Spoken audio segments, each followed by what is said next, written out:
আজকে আমাদের ব্যবসায়ী যারা ফল ব্যবসা করে এই ফলের ব্যবসায়ীর লোকেদের কথা বলবো। শ্যামবাজার এক ভাই প্রতিদিন আমাদের পাশে বাসার থেকে শ্যামবাজার যাইতো বাদামতলি যাইতো যায়া ফল আনতো, যেই কোনো ধরনের ফল আনতো। ধরেন আপনার এক ফেড়ি আপেলের দাম আপনার 1200 টাকা। এক ফেড়ি আপেলের দাম 1200 টাকা, তার খরচ টরচ লয়ে গেল 1300 টাকা। এখন সে কেজি প্রতি মানে 5 কেজি আপেল বা এক ফেড়ির ভিতরে থাকে 10 কেজি। তো 10 কেজি আপেল আনলো সে 10 কেজি আপেল আনলো সে 1300 টাকা দেয়া, মানে 1200 টাকা দেয়া। তার কেরিং খরচ গেছে 100 টাকা আনা নেওয়া ভাড়া। তো প্রতি কেজিতে 400 টাকা করে 500 টাকা করে যদি লাভ করে, ফলের কেজিতে 400 থেকে 500 টাকা সে লাভ করে। তো ভাই, এই যে আপনি এই সিন্ডিকেট ব্যবসাটা যে করেন, অল্প কয়দিনে বড় লোক হয়ে গেছে।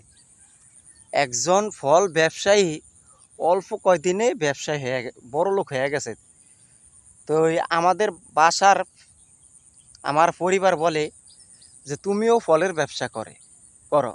তো ভাই, আপনি সঠিক নিয়মে সঠিক পদ্ধতিভাবে ব্যবসা করেন। ব্যবসা হইল হালাল, ব্যবসা হইল হালাল। এই ব্যবসাকে নিয়ে যারা মিথ্যা কথা বলে বা মিথ্যা তথ্য দেয়, তারা আসলে সঠিক ব্যবসা নিয়মও করতে পারে না।